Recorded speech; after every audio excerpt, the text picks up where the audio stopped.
No niin, terve vaan kaikille ja tervetuloa uuden videon pariin. Tällä kertaa pikkusen jälleen kerran normaalista poikkeava video.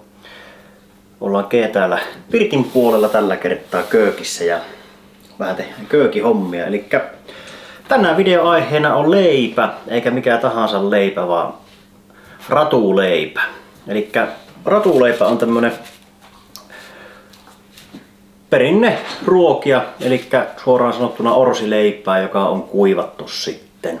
Eli siitähän se orsi-sana tulee, kun se siellä katoreessa orressa on roikkunut. Ja tämä on sellainen niin hyvin perinteikäs, meillä paljon mummolassa kotosalla, niin mummi leipot aina ruisleipää itse, kaikki leivät oikeastaan leipokin itse, että ei meillä kaupan leipää syötykään, niin leipo ruisleipää, ja eihän sitä tietenkään pakastettu leipää, vaan mitä ei syöty, niin laitettiin sitten orrelle kuivumaan, ja siellä kun se kuivui, niin sen jälkeen sitä sitten natusteltiin aina. Eli tämä on tämmöistä rutikuivaa, kovaa leipää, niin kuin kuuluu, niin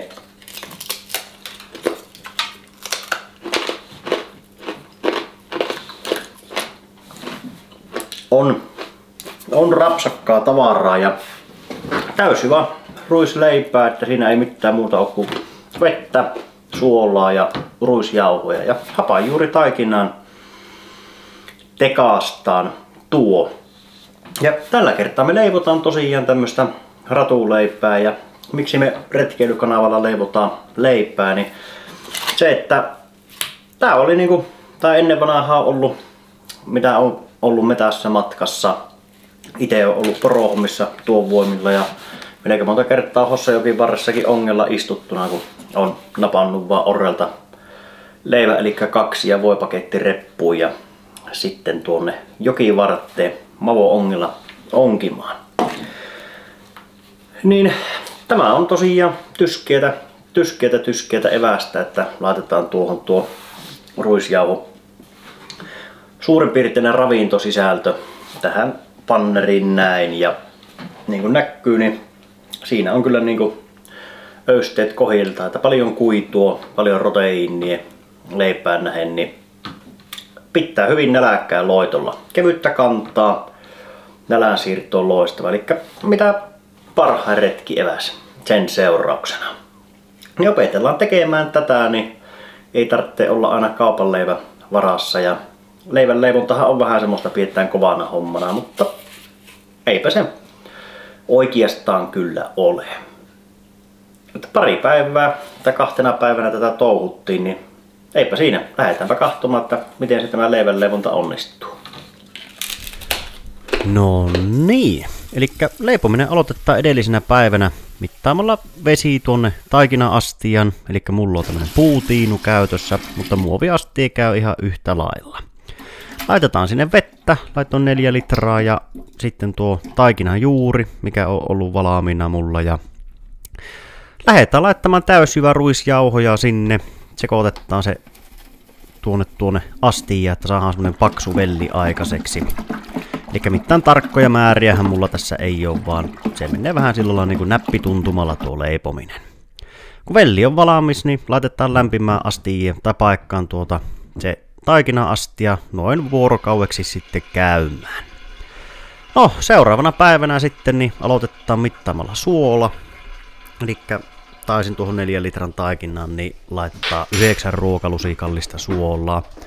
Mutta senpä oman maun mukaan kun laittaa, niin sehän pitää maistaa tietenkin, että miltä se maistuu. Ja jos on liian vähän, niin lisää, ja jos on vähän liian paljon, niin laittaa vettä.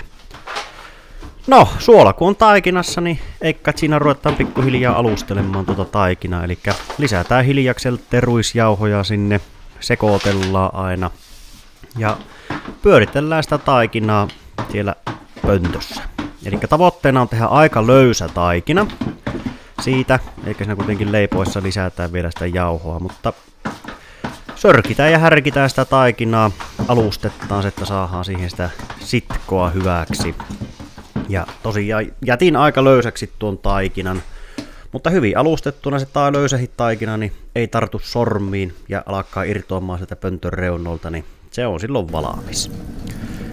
Uuniahan sitä pitää lämmittää koko päivä oikeastaan, että tavoite on semmonen 250 astetta uunin lämpötila, missä paistetaan. Laitellaan jauhoja, mulla on tuommoinen leipomisalustakin käytössä, se on tosi hyvä, estää vähän sitä sotkua ja eikä siinä, mätetään taikinaa pöydälle, semmonen möykkymäärä mitä kerralla haluaa ruveta siinä sitten leipomaan. Ja kunnolla jauhottaa tuo alusta, että se ei tartu siihen. Voi pöydällä ihan yhtä lailla. Vähällä tuli reilusti, niin puolitellaan ja syrjää siirretään siksi aikaan. Niin jauhoja vaan ja ruvetaan vaivaamaan sitä taikinaa tuommoiseksi tiiviiksi möykyksi. Sittenpä se kun on sopivan tuntosta se taikina, niin kaulitaan tuommoiseksi levyksi. Eli semmonen vähän minkä paksusta haluaa leipää. Teinköhän minä semmoista puolen sentin ja vajaan sentin välistä levyä oikeastaan. Ja tuohon alustaminen on muuten se kaikista raskaan vaihe tässä leipomisessa. Siinä joutuu kunnolla lihaksia käyttämään, että se muokataan.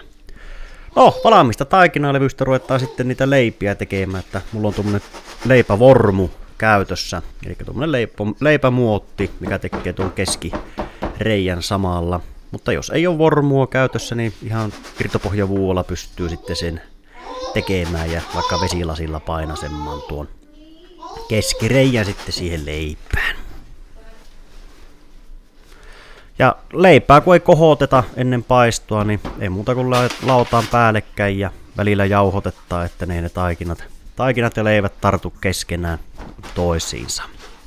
Ja leivotaan se koko taikina, että siitähän ei jää mitään sitä taikinasta hukkaa. Että niin pitkään kaulitaan, vaivataan, painellaan, että on oikeastaan se koko taikina sitten saatu käytettyä.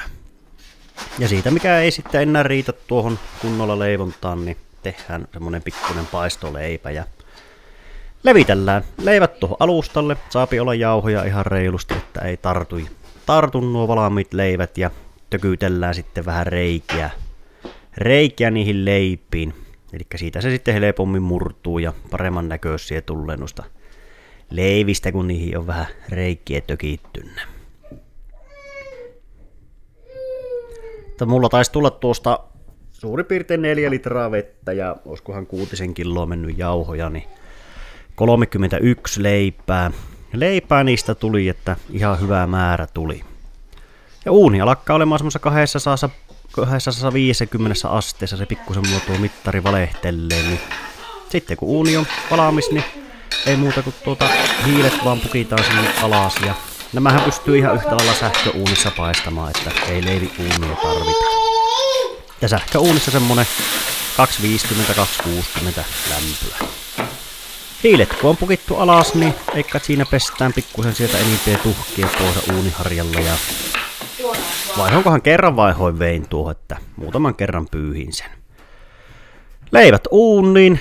Sinne 6 leipää sopii kerrallansa ja nämä kun on aika ohuvia nämä leivät, niin näillähän se paistoaika on tosi lyhyt, että niitä ei montaa minuuttia aina tarvinnut pitääkään sitten siellä uunissa, että välillä vähän piti kurkkia, että onko ne sitten siihen tummaksi mennyt, että jos mustaksi palaa, niin se kuivuessa sitten rapisee ihan ne leivät palasiksi.